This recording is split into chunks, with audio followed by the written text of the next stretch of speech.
specifically talking about women in the construction industry, and really many industries that have been historically male-dominated, can be tricky. However, the co-founders of MOXY are up for the challenge. They launched earlier this year and are celebrating the women that make infrastructure happen. They've launched a digital publication that features stories of women who have dedicated their careers to infrastructure and offers resources to help women chart their course in construction and 16 other infrastructure-related fields. On today's episode, we'll look specifically at some of the challenges women face, what role women can play in projects that roll in from the infrastructure bill, and how Natasha and her co-founder Monica plan to celebrate women at all stages of their career. Good morning, Natasha. We're really excited to have you on the podcast today. You're one of the co-founders for MOXY, and a lot of the work you're doing is helping to shine a light on women in the infrastructure industries. And I'm really curious where this idea came from and a little bit about your background that led you to getting this off the ground. Yeah, Elizabeth, thank you for having me on this morning. I appreciate the chance to talk about the magazine.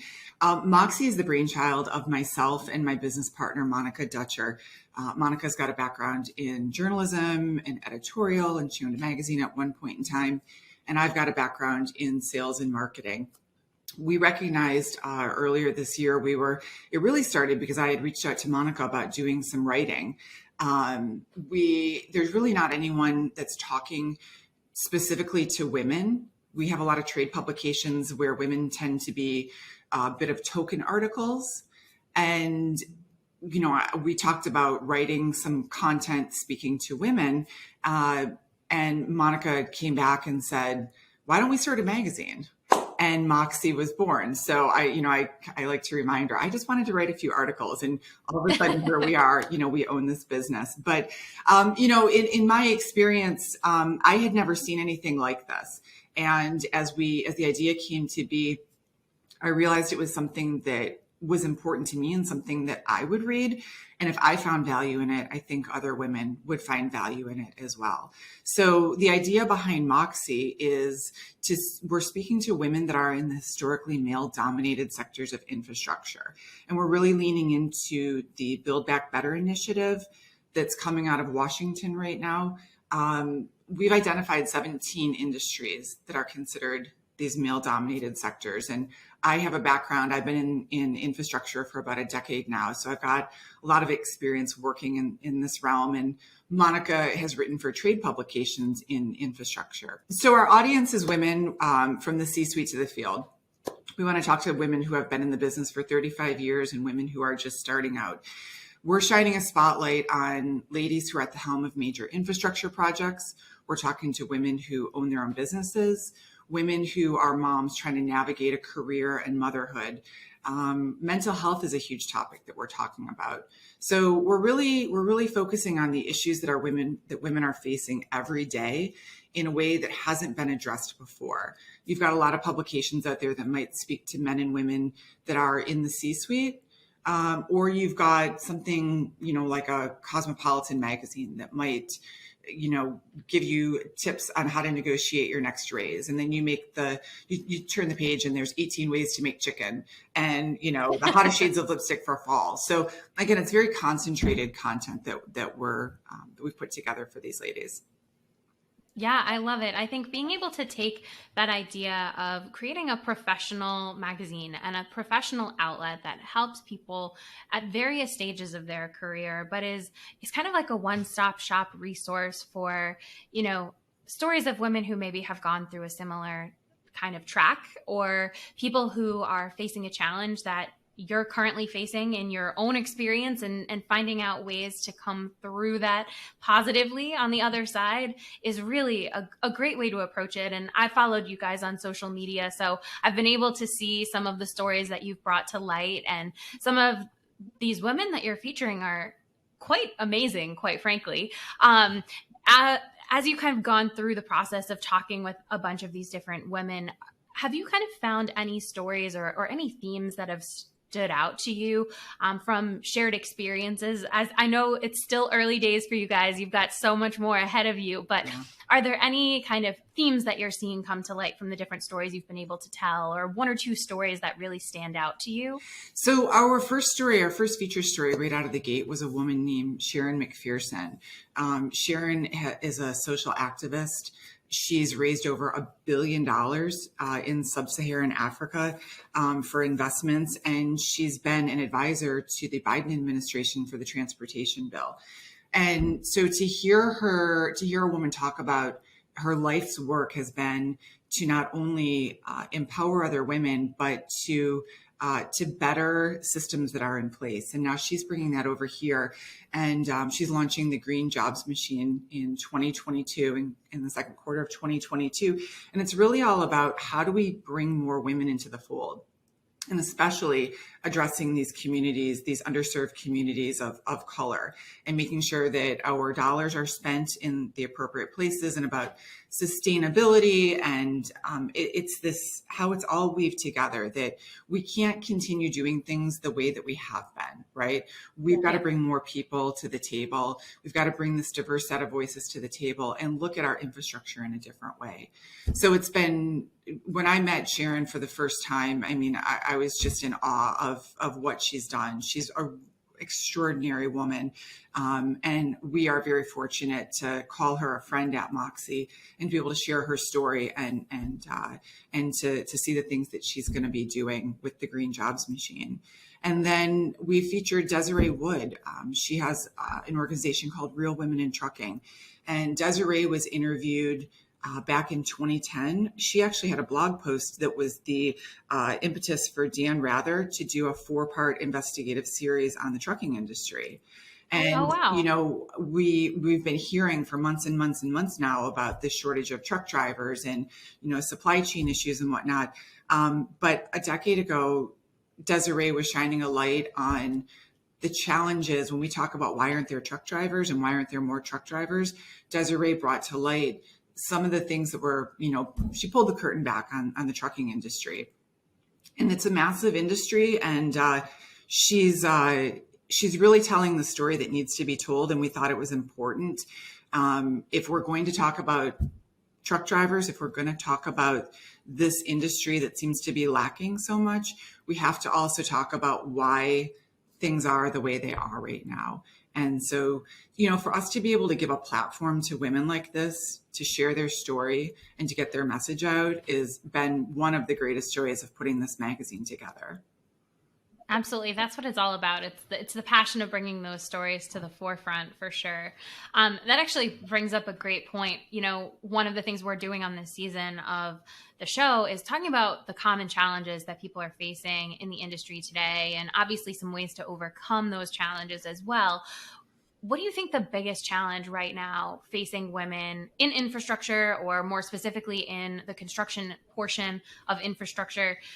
What do you think that biggest challenge is that they're facing right now? We have to recognize that it's still a male-dominated industry. All of these businesses, virtually all of them are owned by men. They're run by men. It's been great in my decade that I've been in here to see more women taking leadership roles. But the culture is still one of a very male-dominated. It's a very male-dominated culture, and that's okay. I do believe that there's room for women in there, but it's going to take time. You can't change the culture of a business or an industry overnight. And what we're seeing right now is there's the old guard is starting to retire and resign. And the new guys that are coming in, because it's still, you know, very much a lot of men that are running these companies, the guys that are coming in to run these companies, these are, you know, 50-year-old guys on average. At that age, they're used to working with women. They're used to being around other women in the office. They're used to them, it's not a big deal to have a woman as a boss. So they're coming in. We've got this workforce shortage right now. And they're at the helm and they're looking around saying, well, where's all the ladies? And what are we doing to recruit the ladies? And a lot of it is just, it's the culture of the way things were back then. We weren't talking about recruiting women. We weren't bringing them into the conversation or into the fold. And so it's a great time to be a woman in this industry, because you do have a lot of allies and a lot of advocates that are saying, okay, we can do better, and making significant changes within their organization to make it more female friendly. So I think that's just the hardest thing, is that you're still walking into a business that's, in many instances, 95% men. But there's more women coming to the fold. And as we get more women at the table, the more ladies there are, they're going to be part of the conversation, and there's going to be more changes that are made. It's just getting some ladies in the room and at the table. Absolutely. Well, and I think that that's an interesting point that you make too. So one, we know we're up against labor shortages in the industry right now. We've got some new players coming into leadership positions that are more comfortable with not only women, but a diverse workforce, on the whole. Do you think that, especially with, infrastructure dollars starting to, get to the point where they're going to be flooding into the industry, there are those labor shortages. Do you think that there's a pivotal role that women will play in helping to close the gap between what's needed in the workforce right now and what we currently have and where we're lacking? Is there a spot where women kind of end up playing a critical role in helping to make sure that these infrastructure projects are completed? Yeah, absolutely. And Sharon McPherson, in her role as an advisor to the Biden administration, she was talking about, how do we make sure that there's language in this bill to bring more women to the table. I think it's really interesting that, for all the years when you have a job opening, we talk about the labor shortage, right? Those entry-level jobs, those seem to be the hardest jobs to fill right now. And historically, I can speak from my experience working in the asphalt industry for the past decade. Historically, it was 18-year-old boys that would graduate college and they would come work on a paving crew. It was somebody's son or their nephew or their brother that would, follow in a dad's footsteps. The reality is those kids are going to college. Those kids are making other career choices. They're not doing those jobs. And so the leadership of the companies are looking around saying, well, who's going to fill these jobs? And in the past handful of years, we've seen a shift where they're starting to look at women and they're saying, oh, wait a minute, women make up 50% of the population. They're just as qualified to do these jobs. And especially as we start talking about advances in technology that make it jobs that used to be very labor intensive are not so much anymore. So even those physically demanding requirements make it easier for women to come in. But I went to school at Arizona State University. When I was out there, I worked at a resort. The groundskeepers, the dishwashers, the cooks, those were the people, that was the Hispanic community. Those were the people that came in that were doing those entry-level jobs. And they were quality workers, giving a full day's work, giving, really committed to their jobs. And when you look at these jobs that need to be filled, there's this whole pool of people, and especially women from that community, that are more than able to do these jobs. But I don't see anyone having a conversation, anyone targeting those women and trying to include them into our industry. So with Moxie, one of the things that we did is there's a tab on our website where our content is available in Spanish. It's also available in French, but we wanted to make sure that, these women know that even if you don't speak English fluently, you're part of this community. You're a valuable part of this community, and we want you to be part of these conversations. And so I think that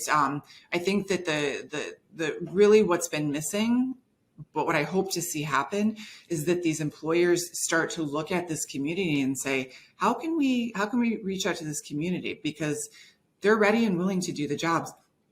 But it's also why you can't talk about infrastructure without talking about immigration. We've got to pass a comprehensive immigration reform package because we want to make sure that these workers are here and they're documented, they're legal, but they're ready to work. they're going to come and they're going to do the work. So I'd like to see employers focus on that. But I do think women, and especially that demographic of women, is key to the next decade of our infrastructure and our workforce development. Yeah, I think those are all really great points, and certainly something that, with the influx of spending coming into the space, and, might not happen tomorrow, but there's going to be pressures to get projects done. There's going to be, all of those concerns. And, it's not just about getting somebody on board. There's a whole training process that needs to happen before somebody can really be a great contributing member of the team, and making sure that, companies are starting now and diversifying the ways that they're reaching out to both younger people, but also, women and minorities is a great way to think about building some inclusivity in, but also creating additional resources for employees, whether they're entry level or not, to be able to be a contributing member of the team and feel like, whether it's technology or it's another tool that's leveraged to help them kind of fully understand their role and how they're contributing to a larger team. There's a lot of work that needs to be done there. It won't happen overnight, but the more people like you that are sharing stories and kind of helping think about the ways that this could be accomplished, the closer we are to really being able to execute on all of the great things that are going to be coming up in the next few years. We were talking about this earlier before we started the podcast today, and you were talking about working from home. And as awful as COVID has been, COVID's been horrible for this world, right? But I do think that the one silver lining that came out of it is that it forced employers to do things different. I think we all would agree that if you had gone to your boss in November of 2019 and said, hey, what if I work from home, a few days a week or even full time? I mean, that was never going to happen. It wasn't an option. And then COVID struck, and we had to rethink the way that we ran our businesses. And over the past year and a half, I would really challenge anyone to prove me wrong on this.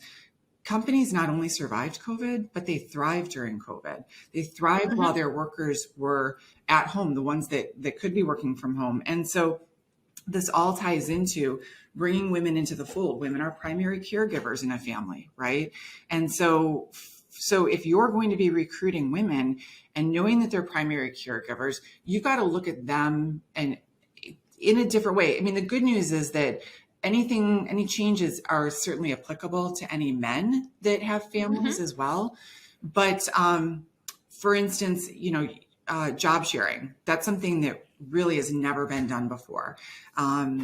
In the asphalt industry, you might start at 6 a.m. and you're on a paving crew all day until 7 p.m. Well, if you're a single mom raising a couple kids, who's going to get your kids up and off to school in the morning, and who's going to be at home, when your kids come home in the afternoon? I mean, these are logistical challenges. You have people that want to work, but the job doesn't fit with their schedule. So I've been on this soapbox for the past year or so that I'm challenging employers to do some job sharing. Let's take that 13-hour job. Let's divide it up. Let's have a 6 a.m. to 1 p.m. and then have a 1 p.m. until 7 p.m. And that way that mom can be, she can be there in the morning to get her kids off to school, or vice versa.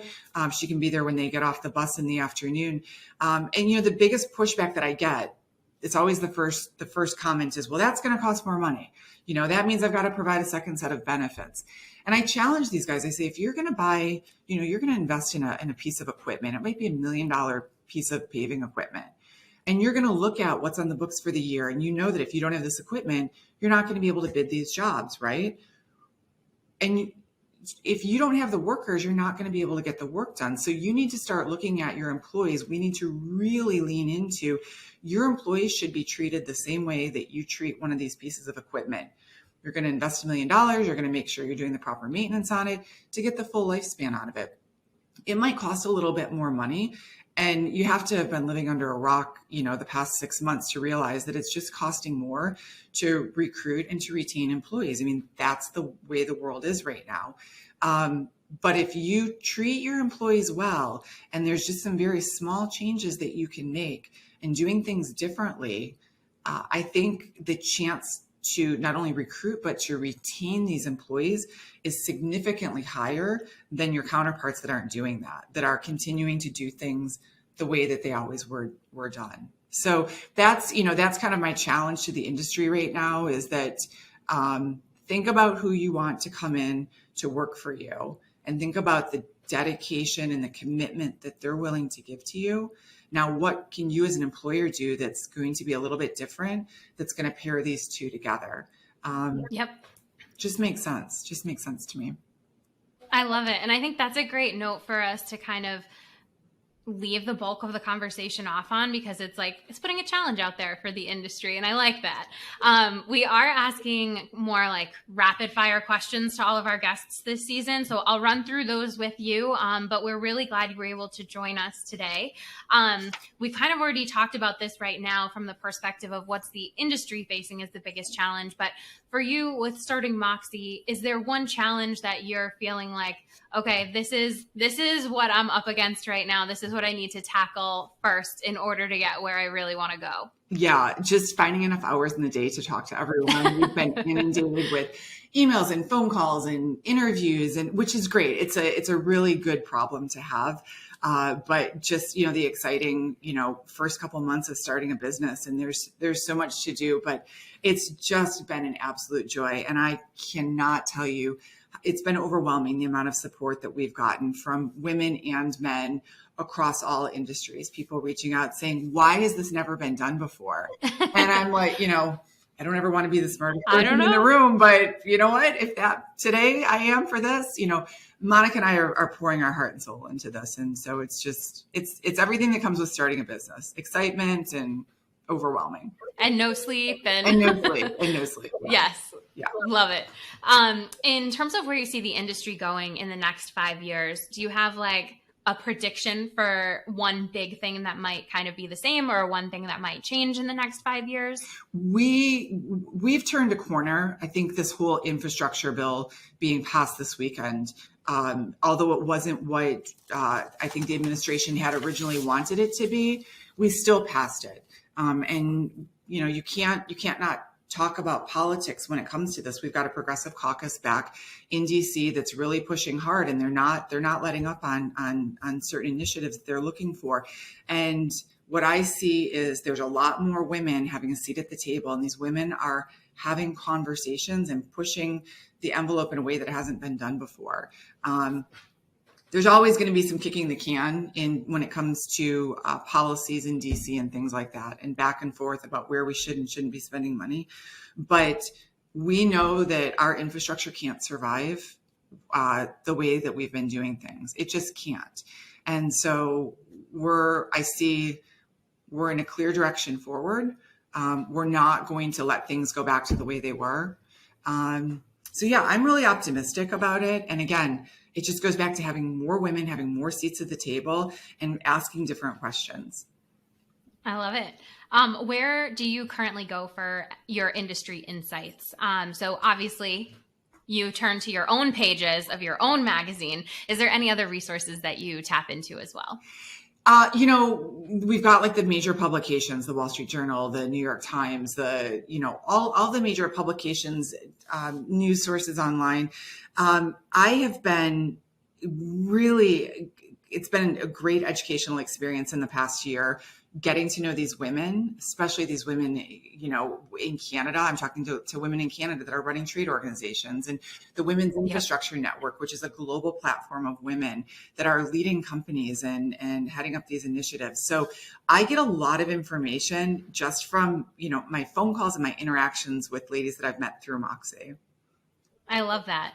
All right. And finally, if you could pick somebody else to be interviewed on this podcast, who would you like to see interviewed? Gosh, I really have a soft spot for Desiree Wood from Real Women in Trucking. I think that she has such a powerful story that we need to continue to shine a light on that. And I'd love to see her have a platform to really continue to get that message out. I think it's definitely a David and Goliath bit of a scenario. I mean, she's this one woman that's not afraid to speak her truth, and her story and the real story behind the trucking industry needs to be told. So I'd love to see her share her perspective and her experience and what we can do to change things, what we can do to make things better. I love it. Thank you so much for joining us today. It was a pleasure speaking with you, and I'm really excited to see what's coming out of Moxie in the next few months and years. Well, thank you. Thank you for giving us a chance to share our platform with your listeners. They can find us at themoxyvoice.com. It's MOXY. And then we're on all the social media platforms as well. Love it. Thank you so much, Natasha. Thanks, Elizabeth. It's important to celebrate all the great stories that exist in the construction industry. In today's episode, we looked specifically at some of the challenges women are facing today, and part of what Natasha and Monica do that's so impactful is they tell those stories. They let people's real life experiences speak for themselves. Whether it's celebrating women on your team or the hard work that your team is doing in general, what better way to respect each other's hard work than to tell the story to a wider audience? We all know this is a people-to-people industry, and storytelling is a huge way to make sure that everyone's voice is heard and that everyone has a meaningful seat at the table.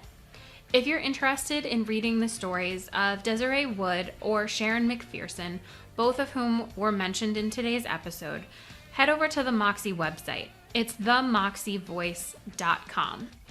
Thanks for listening, and if you enjoyed today's episode, please be sure to subscribe so you're notified of new episodes, and be sure to leave us a review. Until next week, this is your host Elizabeth signing off.